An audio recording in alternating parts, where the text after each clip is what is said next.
Τώρα η δούκισσα Κέιτ αποτείει φόρο τιμής στην εκλειπούσα πεθερά της πριγκίπισσα Νταϊάννα. Η Κέιτ φορούσε την αγαπημένη τιάρα της Νταϊάννα στο μεγαλύτερο βασιλικό πάρτι της χρονιάς χθες το βράδυ. Όλοι περίμεναν μια γαλήνια βασιλική βραδιά, αλλά μια στιγμή άλλαξε τα πάντα. Όταν η πριγκίπισσα Εκατερίνη βγήκε έξω, φορώντας την πιο αγαπημένη τιάρα της πριγκίπισσας Νταϊάννα, όλο το δωμάτιο πάγωσε. Το χαμόγελο της βασίλισσας Καμίλα έσβησε και πίσω από κλειστές πόρτες ξέσπασε σε κλάματα. Ήταν απλώς κόσμημα ή ένα σιωπηλό μήνυμα γεμάτο αγάπη, μνήμη και βασιλική αλήθεια. Ελάτε μαζί μας καθώς αποκαλύπτουμε τι οδήγησε σε αυτήν τη στιγμή και το λόγο πίσω από τα δάκρυα της Καμίλα. Η τιάρα που μιλούσε πιο δυνατά από τα λόγια. Υποτίθεται ότι θα ήταν μια βραδιά γεμάτη βασιλική γοητεία και ένα μεγάλο δείπνο στο παλάτι του Μπάκιγχαμ με σημαντικούς καλεσμένους από όλο τον κόσμο. Όλοι περίμεναν τη συνήθη χάρη και την επισημότητα που συνοδεύει τέτοιες εκδηλώσεις, όπου τα μέλη της βασιλικής οικογένειας λάμπουν με τα καλύτερα ρούχα και κοσμήματά τους. Αλλά αυτό το συγκεκριμένο βράδυ πήρε μια απροσδόκητη τροπή. Όταν η πριγκίπισσα Εκατερίνη μπήκε στην αίθουσα, τα βλέμματα γύρισαν αμέσως. Φορούσε κάτι που όχι μόνο έλαμπε, αλλά έλεγε πολλά. Ήταν η Tiara Lover's Knot. Ένα κόσμημα κεφαλής με βαθιά συναισθηματική σημασία και μια δυνατή ιστορία. Τη στιγμή που μπήκε μέσα, ένα ήσυχο κύμα έκπληξης απλώθηκε στο δωμάτιο. Οι συζητήσεις συνεχίστηκαν. Ανταλλάχθηκαν χαμόγελα, αλλά κάτι είχε σαφώς αλλάξει. Οι άνθρωποι το πρόσεξαν. Πολλοί την είχαν ξαναδεί να φοράει αυτή την τιάρα, αλλά αυτή τη φορά όλα έμοιαζαν διαφορετικά. Το μέρος, οι άνθρωποι που παρακολουθούσαν και η ήρεμη ένταση στην ατμόσφαιρα έδιναν στη στιγμή ένα νέο είδος βαρύτητας. Η τιάρα δεν ήταν απλώς ένα όμορφο αξεσουάρ. Κάποτε ανήκε στην πριγκίπισσα Νταϊάννα. Και το να το ξαναδεί μου έφερε δυνατές αναμνήσεις. Δεν επρόκειτο μόνο για την εκπληκτική εμφάνιση της Κάθριν. Υπενθύμιζε σε όλους την παρουσία της Νταϊάννα, την επιρροή της και τη διαρκή θέση της στη βασιλική ιστορία. Αυτή η τιάρα δεν έλαμπε απλώς από διαμάντια. Έλαμπε από αναμνήσεις που κάποιοι πίστευαν ότι είχαν ξεθοριάσει προπολού. Λίγο αργότερα, η βασίλισσα Καμίλα μπήκε στο δωμάτιο. Έδειχνε άψογη όπως πάντα, με την τιάρα της να κάθεται τέλεια στο κεφάλι της. Χαμογέλασε καθώς έμπαινε μέσα, αλλά όσοι ήταν εκεί κοντά την είδαν. Υπήρξε μια παύση στο βήμα της, ένας μικρός δισταγμός. Αυτό το χαμόγελο, αν και παρέμενε εκεί, δεν ήταν τόσο σίγουρο. Οι παρατηρητές πίστευαν ότι είχε εντοπίσει την Κάθριν να φοράει την τιάρα της Νταϊάννα και έστρεψαν γρήγορα το βλέμμα της. Κάτι μετατοπίστηκε ξανά. Ο αέρας στο δωμάτιο έγινε πιο βαρύς. Δεν επρόκειτο πια μόνο για μόδα ή λάμψη. Και για τη βασίλισσα Καμίλα, το να δει αυτή την τιάρα στην Αεκατερίνη ανακοίνησε συναισθήματα. Έφερε στο νου το παρελθόν, τις ιστορίες πίσω από αυτό και τη γυναίκα στην οποία ανήκε κάποτε. Από εκείνο το σημείο και μετά, η ενέργειά της φαινόταν διαφορετική, πιο ήσυχη και πιο συγκρατημένη. Αν και το συμπόσιο συνεχιζόταν με όλα να φαίνονται φυσιολογικά εξωτερικά, ψίθυροι ανησυχίας πλανιόντουσαν στο παλάτι. Πίσω από κλειστές πόρτες, η ατμόσφαιρα ήταν τεταμένη. Οι άνθρωποι που καταλάβαιναν τις βασιλικές παραδόσεις γνώριζαν τη σημασία κάθε κοσμήματος που φοριόταν σε εκείνο το παλάτι. Κάποια αντικείμενα είναι απλά όμορφα, αλλά άλλα, όπως αυτή η τιάρα, κουβαλούν το βάρος μιας προσωπικής ιστορίας. Δεν αφορούσε μόνο το ποιος φορούσε τι. Έφερε στο φως ένα βαθύτερο ζήτημα. Τι συμβόλιζε αυτή η τιάρα και πώς έκανε τους άλλους στην αίθουσα να νιώσουν, ειδικά τη βασίλισσα Καμίλα. Το γεγονός ότι η Εκατερίνη φορούσε την τιάρα της Νταϊάννα δεν ήταν απλώς μια επιλογή μόδας.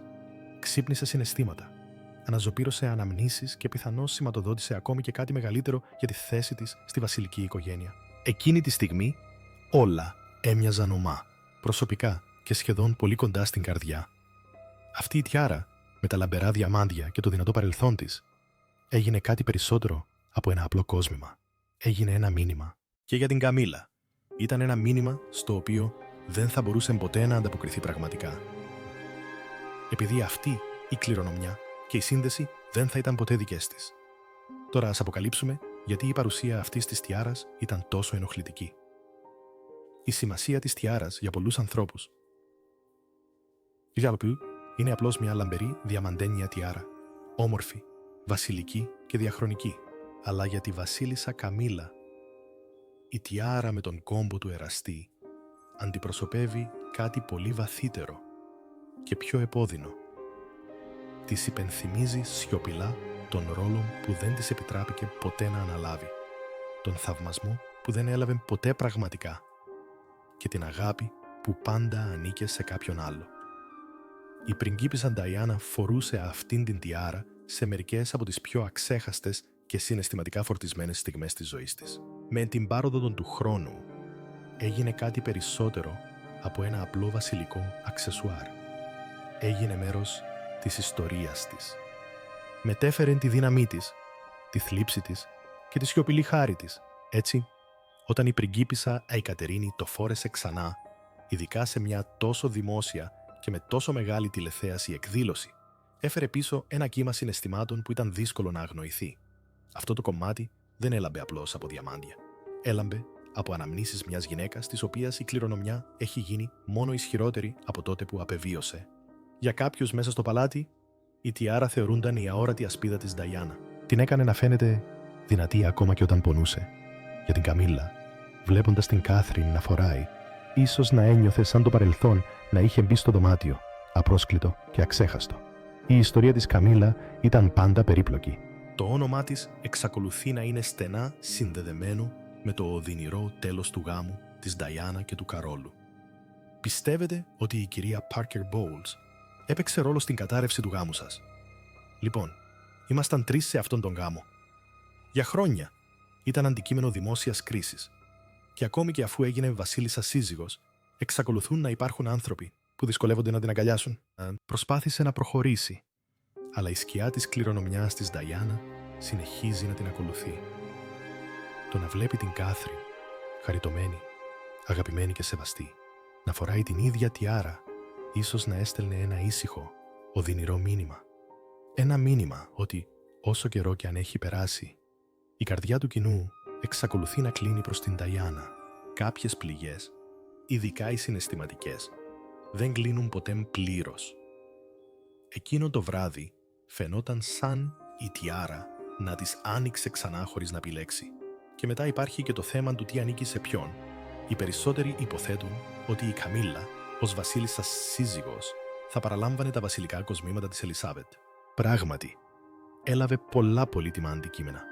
Αλλά ο κόμπος του εραστή δεν ήταν ένα από αυτά. Δόθηκε στην Κάθριν και, σύμφωνα με τα βασιλικά έθιμα, μόλις μια τιάρα κληρονομηθεί, μένει μαζί του για πάντα. Έτσι, για την Καμίλα, το να βλέπει την Κάθριν να φοράει αυτό το συγκεκριμένο κομμάτι επιβεβαίωσε κάτι οδυνηρό. Ότι δεν θα ήταν ποτέ αυτή που θα το φορούσε. Ούτε τότε, ούτε τώρα, ούτε ποτέ. Και αυτή η συνειδητοποίηση πιθανότατα ήταν πιο βαθιά από όσο θα μπορούσε να καταλάβει κανείς γύρω της. Υπάρχει ένα άλλο επίπεδο σε όλα αυτά. Όταν η Κάθριν φοράει αυτή την τιάρα, ο κόσμος δεν βλέπει απλώς μια πριγκίπισσα. Νιώθει μια σύνδεση με την Νταϊάννα. Αυτό με ενθουσιάζει. Λατρεύω τη σωματική πρόκληση που προσφέρει ο αθλητισμός και την ψυχική δύναμη που μας δίνει σε όλους. Τους θυμίζει την τρυφερότητά της, το στυλ της και την καρδιά της. Αυτή η ανάμνηση, δεμένη με τη λάμψη αυτών των διαμαντιών, χτίζει μια συναισθηματική γέφυρα μεταξύ της Εκατερίνης και του λαού. Η Καμίλα μπορεί επίσης να φοράει βασιλικά κοσμήματα, αλλά αυτός ο συναισθηματικός δεσμός δεν μπορεί να αντιγραφεί. Επειδή η Κάθριν δεν φοράει απλώς κάτι όμορφο, φοράει μια ιστορία. Μια ιστορία που ο κόσμος θυμάται. Ένα συναίσθημα που οι άνθρωποι εξακολουθούν να κρατούν κοντά τους. Η Καμίλα το καταλαβαίνει αυτό και βαθιά μέσα της πρέπει να το τσούξε. Εκείνο το βράδυ δεν ήταν μόνο για τιάρες που έλαμπαν κάτω από τα φώτα του παλατιού. Ήταν για την κληρονομιά, σχετικά με τη μνήμη, σχετικά με την ήσυχη αλλά δυνατή παρουσία μιας γυναίκας που δεν είναι πια εδώ, αλλά συνεχίζει να διαμορφώνει το μέλλον της βασιλικής οικογένειας. Κι όμως, ένα μεγάλο ερώτημα παραμένει. Πώς κατέληξε η Κάθριν με ένα τόσο ισχυρό και συμβολικό κόσμημα εξ αρχής? Αν η Καμίλα είχε το προνόμιο να επιλέξει πρώτη, πώς αυτή η θρυλική τιάρα έφτασε στο κεφάλι της? Η απάντηση πίσω από αυτή την επιλογή ίσως είναι το πιο εκπληκτικό κομμάτι απ' όλα. Μείνετε συντονισμένοι λοιπόν. Κατέχοντας την τιάρα, όταν απεβίωσε η βασίλισσα Ελισάβετ, το παλάτι μόλις εξέδωσε την ακόλουθη δήλωση. Αναφέρει ότι η βασίλισσα πέθανε ειρηνικά στο Μπάλμοραλ σήμερα το απόγευμα. Η ιδιωτική συλλογή κοσμημάτων της διαχωρίστηκε αθόρυβα, σύμφωνα με τη βασιλική παράδοση, ως βασίλισσα σύζυγος. Η Καμίλα είχε το προνόμιο να επιλέγει πρώτη. Δεν επρόκειτο για προσωπική χάρη. Ήταν μια βασιλική διαδικασία, αυστηρά καθοδηγούμενη από την κοινωνική θέση και το κύρος. Όλοι υπέθεσαν ότι θα επέλεγαν το πιο συναισθηματικά σημαντικό κομμάτι, την τιάρα με τον κόμπο του εραστή. Αλλά αυτό δεν συνέβη. Παραδόξως, τελικά κατέληξε στην πριγκίπισσα Εκατερίνη. Και μέσα στα τείχη του παλατιού, αυτή η απροσδόκητη κίνηση προκάλεσε αντιδράσεις. Σύμφωνα με τους παρατηρητές της βασιλικής οικογένειας, οι περισσότεροι άνθρωποι ήταν σίγουροι ότι η Καμίλα θα την διεκδικούσε. Αλλά με κάποιο τρόπο κατέληξε στην Κέιτ. Πώς, λοιπόν, έγινε αυτή η αλλαγή? Οι αναφορές δείχνουν έναν βαθύ, άρρητο δεσμό μεταξύ της βασίλισσας Ελισάβετ και της Εκατερίνης. Με τα χρόνια, η σχέση τους δεν ήταν ποτέ φανταχτερή, αλλά ήταν ουσιαστική. Κάποιοι πιστεύουν ότι η βασίλισσα έκανε μια προσωπική επιλογή να χαρίσει την αγαπημένη τιάρα της Νταϊάννα στην Κέιτ, πιθανώς ως φόρο τιμής στην εκλειπούσα νύφη της. Άλλοι λένε ότι είχε ήδη υποσχεθεί στην Κάθριν πολύ πριν η Καμίλα αρχίσει να επιλέγει τα κομμάτια της. Όποιος και αν ήταν ο λόγος, το αποτέλεσμα δεν μπορούσε να αγνοηθεί. Η πιο συμβολική και συναισθηματικά φορτισμένη τιάρα της βασιλικής συλλογής δεν ήταν πλέον διαθέσιμη. Ανήκε πλέον στην Εκατερίνη και η αντίδραση του κοινού, άμεση και συντριπτική. Μόλις κοινοποιήθηκαν φωτογραφίες της Κάθριν να φοράει την τιάρα, το διαδίκτυο γέμισε με θαυμασμό. Οι άνθρωποι τη συνέκριναν με την Νταϊάννα. Κάποιοι έλεγαν ότι έμοιαζε με καθρέφτη της εκλειπούσας πριγκίπισσας. Άλλοι το αποκαλούσαν πεπρωμένο. Ένα μήνυμα αντιχούσε στο πλήθος. Το στέμμα την είχε επιλέξει. Αυτή η στιγμή έλεγε πολλά και για την Καμίλα δεν θα μπορούσε να ήταν εύκολο. Μετά από χρόνια προσπαθειών να κερδίσει την αποδοχή και τη θερμή υποδοχή του κοινού, το να βλέπεις τον κόσμο να γιορτάζει μια άλλη γυναίκα που φορούσε ένα κόσμημα τόσο στενά συνδεδεμένο με την Νταϊάννα πρέπει να σε πλήγωσε βαθιά. Οι βασιλικοί εμπειρογνώμονες δεν παραβλέπουν το νόημα. Η Κάθριν δεν φορούσε απλώς μια τιάρα. Φορούσε μια υπόσχεση. Έμοιαζε με τη μέλουσα βασίλισσα. Εν τω μεταξύ, η Καμίλα, αν και στεκόταν στην υψηλότερη θέση δίπλα στον βασιλιά, φαινόταν να χάνεται στο παρασκήνιο. Αλλά αυτή η μετατόπιση δεν οφειλόταν μόνο στη ζήλια. Υπόδεικνυε κάτι μεγαλύτερο. Μια μετατόπιση στην επιρροή. Η Καμίλα μπορεί να έχει τον επίσημο τίτλο, αλλά η Εκατερίνη κατέχει την καρδιά του λαού, στον βασιλικό κόσμο. Αυτό το είδος αγάπης μιλάει πιο δυνατά από τα λόγια. Η τιάρα δεν τοποθετήθηκε απλώς στο κεφάλι της Εκατερίνης. Στο πνεύμα της ξέφυγε από την Καμίλα. Αυτή η μοναδική πράξη ξαναέγραψε την ισορροπία δυνάμεων σε μια οικογένεια, όπου τα σύμβολα μιλούν πιο δυνατά από τους λόγους. Παρόλα αυτά, η Καμίλα δεν εξαφανίστηκε χωρίς να κάνει και η ίδια μία κίνηση. Στην επόμενη βασιλική εκδήλωση βγήκε με αυτοπεποίθηση, φορώντας ένα άλλο πολύτιμο κομμάτι, την τιάρα, κορίτσια της Μεγάλης Βρετανίας και της Ιρλανδίας. Αυτόν το κομμάτι, κάποτε αγαπημένο της βασίλισσας Ελισάβετ, ήταν ο τρόπος της Καμίλα να δείξει ότι και αυτή μπορούσε να αντιπροσωπεύει την κληρονομιά, τη σταθερότητα και την παράδοση. Χαμογέλασε στους φωτογράφους. Φέρθηκε με χάρη και φορούσε την τιάρα περήφανα. Αλλά ακόμα και με όλη αυτή τη λάμψη, κάτι δεν πήγε όπως έπρεπε. Η λάμψη ήταν εκεί, η ιστορία ήταν εκεί, αλλά η προσοχή όχι. Η μαγεία της στιγμής ανήκει ακόμα στην Εκατερίνη. Τα μάτια, τα χειροκροτήματα, ο θαυμασμός, όλα έγειραν προς την πριγκίπισσα που είχε πάρει αθόρυβα τη θέση της Νταϊάννα, όχι μόνο ως προς τον τίτλο, αλλά και ως προς το πνεύμα. Ο HIV δεν κάνει τους ανθρώπους επικίνδυνους να τους γνωρίζεις, οπότε μπορείς να τους σφίξεις το χέρι και να τους αγκαλιάσεις. Ο Θεός ξέρει ότι το χρειάζονται. Και έτσι απλά, ο σιωπηλός ανταγωνισμός μεταξύ δύο γυναικών της βασιλικής οικογένειας δεν αφορούσε κοσμήματα, αφορούσε αυτό που εννοούσαν. Παρόλο που η Καμίλα επέλεξε μία από τις πιο ιστορικές τιάρες στο βασιλικό θησαυροφυλάκιο, η εμφάνισή της δεν προκάλεσε ιδιαίτερο θόρυβο.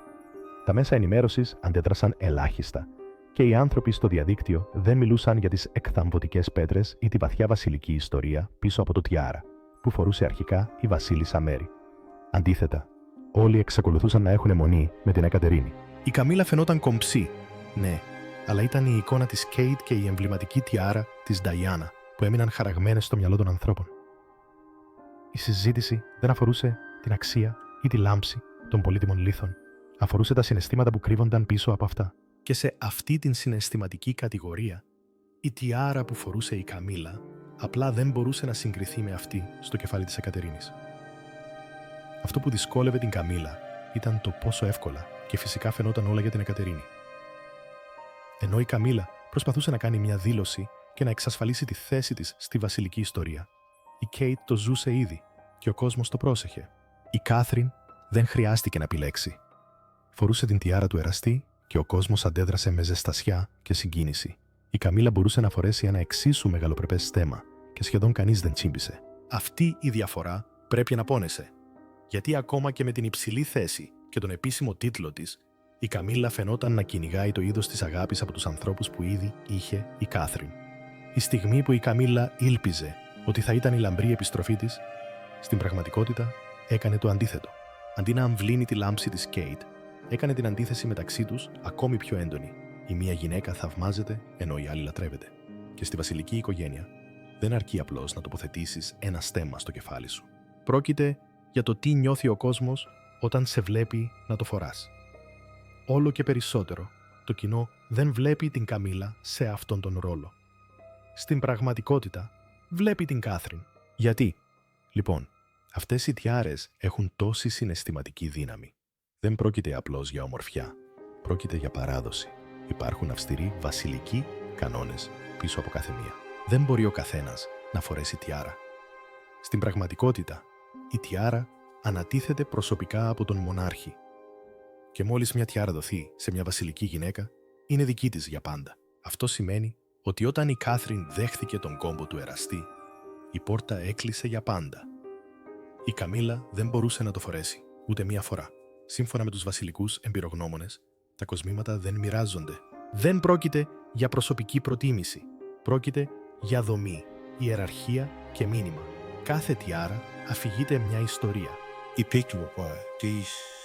Υπάρχουν μάλιστα και κανόνες σχετικά με τότε πότε μπορούν να φορεθούν.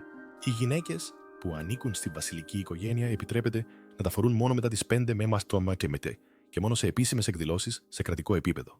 Δεξιώσεις, βασιλικούς γάμους και επίσημες τελετές. Γι' αυτό, κάθε φορά που η Κάθριν ή η Καμίλα εμφανίζονται φορώντας ένα είναι σημαντικό. Σηματοδοτεί την παράδοση σε κίνηση, αλλά το βαθύτερο νόημα έγκυται στο ποιος λαμβάνει ποια τιάρα. Και για την Καμίλα, το να βλέπει την Εκατερίνη να φοράει τα πιο πολύτιμα κοσμήματα της Νταϊάννα δεν είχε να κάνει με κοσμήματα. Αφορούσε την πραγματικότητα. Η απόφαση είχε ήδη ληφθεί ότι η τιάρα δεν ήταν δική της και δεν θα γινόταν ποτέ. Ήταν οριστική.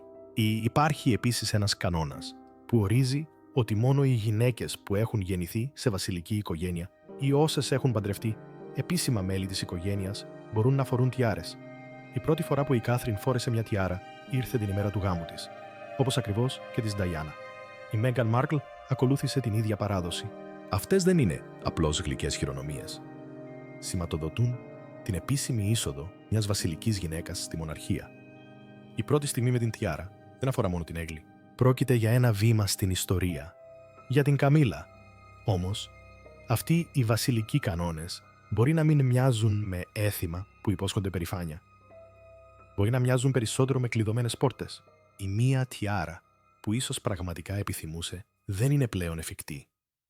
Δεν μπορεί να τη δανειστεί, να την αλλάξει ή ακόμα και να ζητήσει να τη φορέσει. Τη στιγμή που δόθηκε στην Κάθριν, σφραγίστηκε. Η Καμίλα Πέι μπορεί να φέρει τον τίτλο της βασίλισσας. Ισλάς. Αλλά σε αυτήν την οικογένεια που βασίζεται σε σύμβολα, κάποια πράγματα παραμένουν εκτός ελέγχου της. Και ίσως αυτό είναι που κόβει περισσότερο. Δεν πρόκειται για διαμάντια. Πρόκειται για το αίσθημα του ανήκειν. Και καμία στιγμή δεν το έδειξε αυτό πιο καθαρά από τη στιγμή που η Κάθριν μπήκε στο προσκήνιο φορώντας την τιάρα της Νταϊάννα. Η αντίδραση του κοινού τα έλεγε όλα. Το πνεύμα της Νταϊάννα δεν έσβησε. Βρήκε νέα ζωή σε κάποιον που ο κόσμος πραγματικά αγαπά. Ας δούμε τώρα βαθύτερα πόσο ισχυρή είναι στην πραγματικότητα αυτή η σύνδεση. Μια αλλαγή θέσης.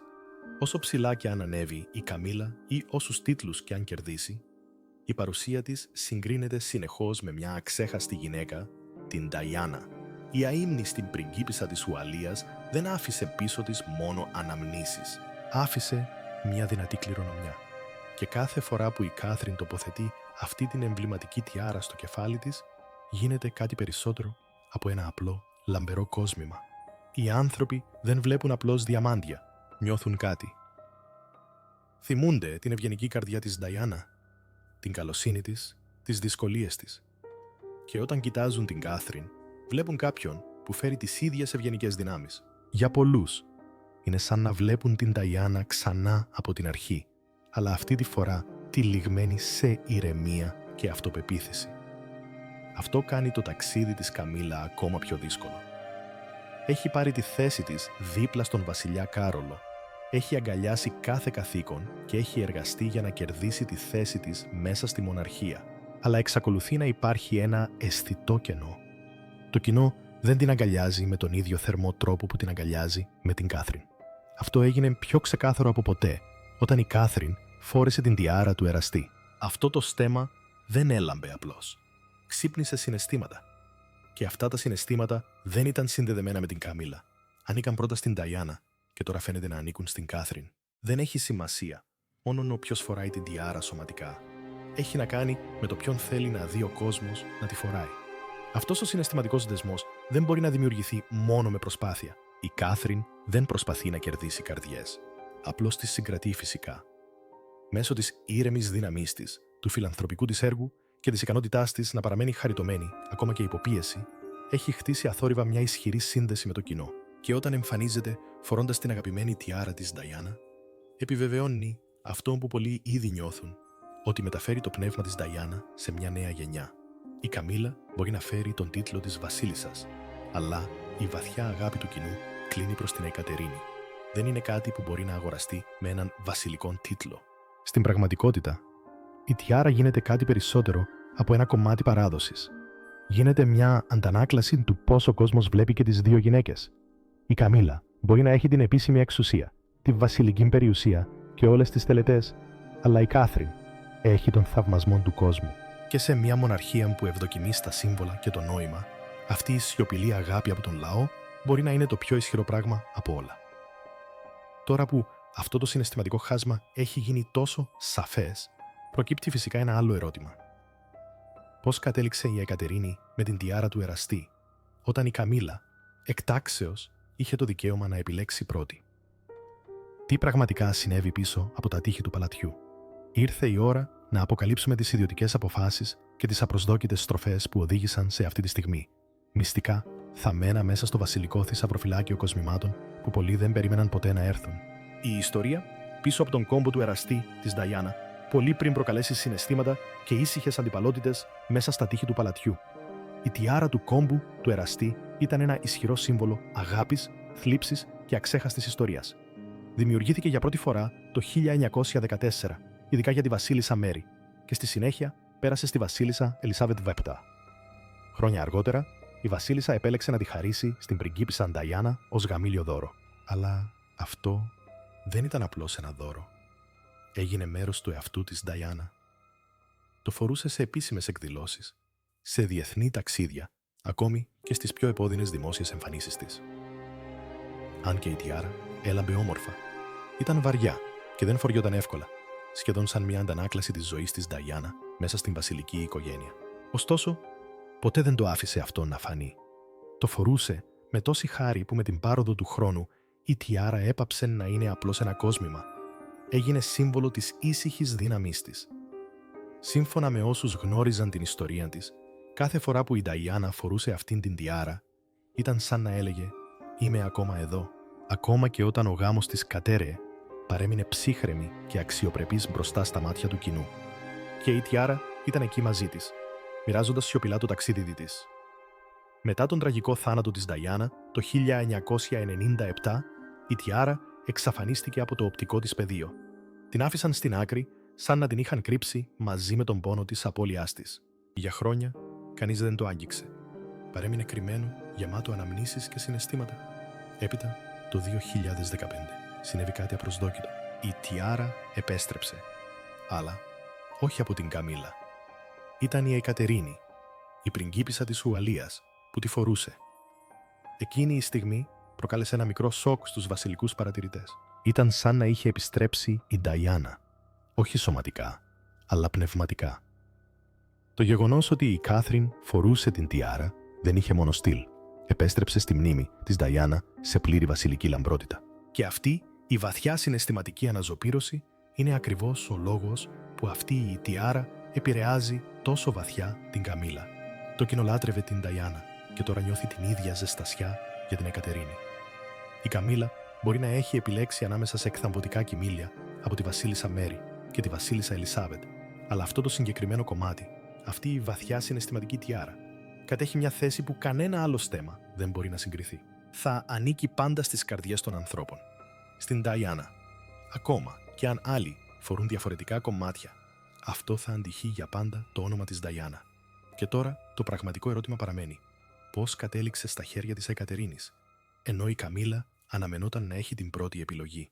Για να το καταλάβουμε αυτό, πρέπει να κοιτάξουμε προσεκτικά πώς χωρίστηκε αθόρυβα η πολύτιμη συλλογή κοσμημάτων της βασίλισσας Ελισάβετ και πώς μια επιλογή μπορεί να άλλαξε για πάντα τον τρόπο που βλέπουμε αυτές τις γυναίκες της βασιλικής οικογένειας. Όταν μια τιάρα μιλούσε πιο δυνατά από ένα στέμμα, όταν η βασίλισσα Ελισάβετ Βέτα απεβίωσε, η μεγάλη συλλογή της από βασιλικά κοσμήματα, γεμάτη με στέμματα, καρφίτσες, τιάρες και πολύτιμα οικογενειακά κοιμήλια, έπρεπε να χωριστεί προσεκτικά. Αλλά αυτό δεν ήταν κάτι που γινόταν με εικασίες ή με βάση τα αγαπημένα. Σύμφωνα με τους βασιλικούς εμπειρογνώμονες, ολόκληρη η διαδικασία ακολουθούσε μια αυστηρή σειρά βασισμένη στον βαθμό. Ως βασίλισσα σύζυγος, η Καμίλα είχε το δικαίωμα να είναι πρώτη. Είχε πλήρη πρόσβαση στα πιο πολύτιμα και πολύτιμα κομμάτια. Αλλά αυτό που εξέπληξε τους πάντες ήταν το εξής. Η Καμίλα δεν διεκδίκησε την τιάρα του εραστή. Αντίθετα, αυτή κληρονομήθηκε από την πριγκίπισσα Εκατερίνη. Αυτή η απόφαση προκάλεσε αντιδράσεις στο παλάτι. Κάποιοι άρχισαν να αναρωτιούνται μήπως η Καμίλα παραιτήθηκε μόνη της, ή μήπως η βασίλισσα Ελισάβετ είχε ήδη αποφασίσει σε ποιον θα έπρεπε να πάει η τιάρα πολύ πριν πεθάνει. Άτομα που γνωρίζουν την κατάσταση πιστεύουν ότι η εκλειπούσα βασίλισσα έκανε η ίδια την επιλογή. Πολλοί λένε ότι είχε μια ισχυρή συναισθηματική σύνδεση με την Εκατερίνη και ήθελε η αγαπημένη τιάρα της Νταϊάννα να καταλήξει στα χέρια κάποιου που πραγματικά θα συνέχιζε αυτή την κληρονομιά. Δεν επρόκειτο μόνο για κοινωνική θέση. Επρόκειτο για ένα συναίσθημα και κάτι βαθιά προσωπικό. Άλλες αναφορές υποδηλώνουν ότι ο βασιλιάς Κάρολος μπορεί επίσης να υποστήριξε σιωπηλά την ιδέα, ίσως θέλοντας η μνήμη της εκλειπούσας συζύγου του να ζει μέσω της γυναίκας που είναι πλέον παντρεμένη με τον γιο του. Δεν ήταν μόνο αυτή η τιάρα που έλαβε η Κάθριν. Πηγές από το εσωτερικό αποκάλυψαν ότι κληρονόμησε επίσης πολλά κομμάτια από τη συλλογή της βασίλισσας Ελισάβετ, κομψές καρφίτσες, διαχρονικά κολιέ, ακόμη και μερικά αξεσουάρ που συνδέονται με την πριγκίπισσα Μαργαρίτα. Εν τω μεταξύ, η Καμίλα ανέλαβε την κυριότητα άλλων σημαντικών αντικειμένων, όπως η τιάρα Μπουσεγόν σε σχήμα κυρίθρας και μερικά από τα κοσμήματα υπογραφή της βασίλισσας Μέρης. Αλλά η διαφορά ήταν ξεκάθαρη. Τα αντικείμενα που είχαν την πιο συγκινητική ιστορία και δημόσια σημασία φαινόταν να πηγαίνουν στην Κάθριν. Δεν είχε ποτέ σημασία η τιμή ή η λάμψη, όπως το έθεσε ένας δημοσιογράφος. Αυτό που είχε μεγαλύτερη σημασία ήταν η ιστορία πίσω από το κόσμημα, και στον βασιλικό κόσμο το νόημα είχε μεγαλύτερη βαρύτητα από τι θα μπορούσαν ποτέ τα διαμάντια. Αυτή η συγκεκριμένη διαίρεση θησαυρών δεν άφησε απλώς την Καμίλα με λιγότερα πρωτοσέλιδα. Μπορεί αυτό να προστέθηκε σιωπηλά σε παλιά συναισθήματα απογοήτευσης. Περίμενε πολλά χρόνια για να γίνει βασίλισσα. Υπέμεινε δημόσια κριτική και τελικά διεκδίκησε τη θέση της. Ωστόσο, όταν έφτασε η στιγμή να λάμψει όσο πιο έντονα μπορούσε, ήταν η Εκατερίνη που βγήκε στο φως, ένα κόσμημα τη φορά. Η Καμίλα μπορεί να φορούσε το στέμμα, αλλά η Κέιτ φαινόταν να κληρονομεί το παραμύθι και την αγάπη του κοινού. Σε μια οικογένεια χτισμένη πάνω στην ιστορία και την εικόνα, το συναίσθημα μερικές φορές μιλάει πιο δυνατά από την τελετή. Και τη στιγμή που η Κάθριν βγήκε έξω φορώντας ξανά την εμβληματική τιάρα, δεν συνέχισε απλώς την ιστορία της Νταϊάννα. Έστειλε ένα μήνυμα τόσο διακριτικό αλλά και ισχυρό που δεν μπορούσε να αγνοηθεί. Αυτό το σιωπηλό μήνυμα δεν έμεινε απλώς στο παρασκήνιο. Σύμφωνα με τους παρατηρητές της βασιλικής οικογένειας, πυροδότησε κάτι στην Καμίλα. Αναστάτωσε την ατμόσφαιρα στο παλάτι. Η τιάρα Κάποτε ένα όμορφο κοιμήλιο ξαφνικά έγινε κάτι πιο έντονο. Ένα σύμβολο που είχε μετατραπεί σε πρόκληση. Όταν η Εκατερίνη εμφανίστηκε δημόσια φορώντας τον κόμπο του εραστή, τα πρωτοσέλιδα κυκλοφόρησαν ραγδαία. Τα πρωτοσέλιδα φωτίστηκαν. Τα μέσα κοινωνικής δικτύωσης ξέσπασαν και τα τηλεοπτικά προγράμματα δεν μπορούσαν να σταματήσουν να μιλάνε γι' αυτό. Αλλά κάτω από όλη αυτή τη λάμψη και τη χάρη, κάτι περισσότερο έπαιζε ρόλο. Για τον κόσμο που παρακολουθούσε, ένιωθε σαν ένας περήφανος φόρος τιμής στη βασιλική παράδοση και κομψότητα. Αλλά για την Καμίλα, κάποιοι άνθρωποι λένε ότι ένιωθε διαφορετικά. Ήταν κάτι προσωπικό. Ήταν σαν ένα μήνυμα που απευθυνόταν απευθείας σε αυτήν. Αυτό που το έκανε ακόμα πιο τσούξιμο ήταν το πόσο φυσικά το φορούσε η Κάθριν. Η παρουσία της, η ηρεμία της, η στάση του σώματός της. Όλα πάνω της θύμιζαν στους ανθρώπους την πριγκίπισσα Νταϊάνα. Δεν έμοιαζε με κάποιον που προσπαθούσε να αντιγράψει μια κληρονομιά. Ένιωθα σαν κάποιος να το προχωρούσε.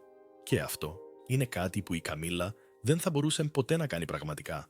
Μπορεί να φορέσει τα υπόλοιπα κοσμήματα, μπορεί να εμφανιστεί σε μεγάλες εκδηλώσεις. Αλλά αυτή η τιάρα, αυτό το ξεχωριστό κομμάτι, είναι γεμάτη με ένα πνεύμα που μόνο η Νταϊάνα κουβαλούσε. Και τώρα, η Κάθριν είναι αυτή που φέρει αυτό το πνεύμα με σιωπηλή υπερηφάνεια. Αυτού του είδους η σύνδεση δεν μπορεί να δανειστεί, δεν μπορεί να ανταλλαχθεί. Και για την Καμίλα, όσα κοσμήματα κι αν έχει, αυτό το συναισθηματικό στέμμα μπορεί να παραμείνει για πάντα απρόσιτο. Ο αντίκτυπος ήταν άμεσος.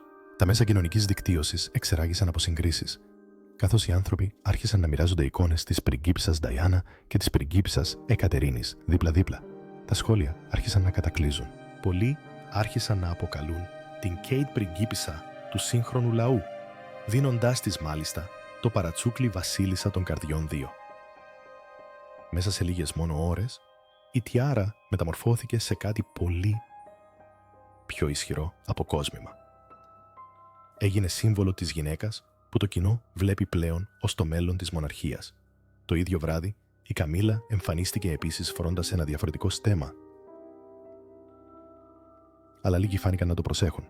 Η εμφάνισή της χάθηκε ήσυχα στο παρασκήνιο, ενώ όλα τα βλέμματα στάθηκαν στην Εκατερίνη. Για πολλούς, αυτή η αντίθεση δεν έμοιαζε με σύμπτωση. Σύμφωνα με ανθρώπους που βρίσκονται στο παλάτι, όλο αυτό έμοιαζε με μια σιωπηλή αναμέτρηση και ήταν σαφές ποιος τράβηξε την προσοχή του κόσμου. Για αυτό, η στιγμή είχε τόσο μεγάλη βαρύτητα. Δεν επρόκειτο απλώς για ένα όμορφο κομμάτι βασιλικού θησαυρού, αλλά για τα συναισθήματα που συνδέονται με αυτό. Στον βασιλικό κόσμο, ο τρόπος που σε βλέπουν οι άνθρωποι συχνά έχει μεγαλύτερη σημασία από οποιονδήποτε τίτλο. Και επιλέγοντας αυτήν τη συγκεκριμένη τιάρα, η Κάθριν δεν έκανε απλώς ένα βήμα σε μια ανάμνηση, αλλά στις καρδιές εκατομμυρίων ανθρώπων. Για την Καμίλα, η χειρονομία έφερε παλιόν πόνο.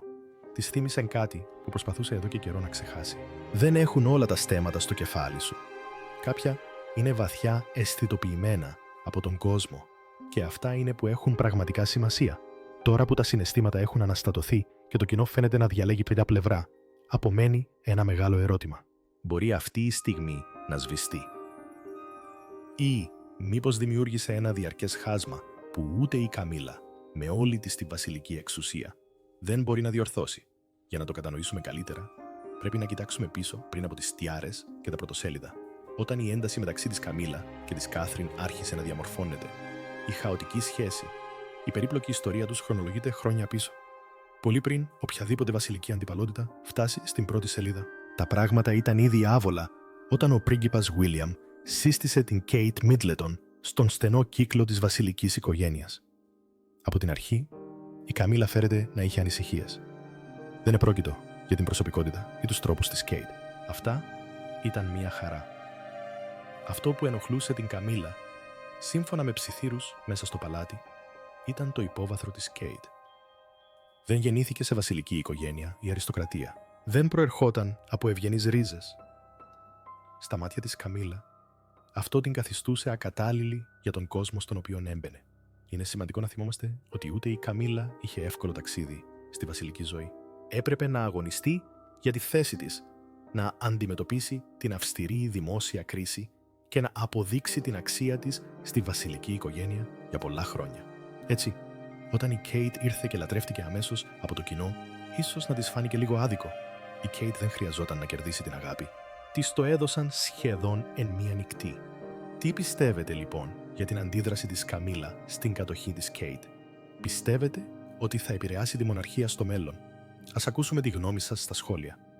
Θυμηθείτε να πατήσετε το κουμπί «Μου αρέσει» και να εγγραφείτε. Ευχαριστώ που παρακολουθήσατε. Τα λέμε στο επόμενο βίντεο.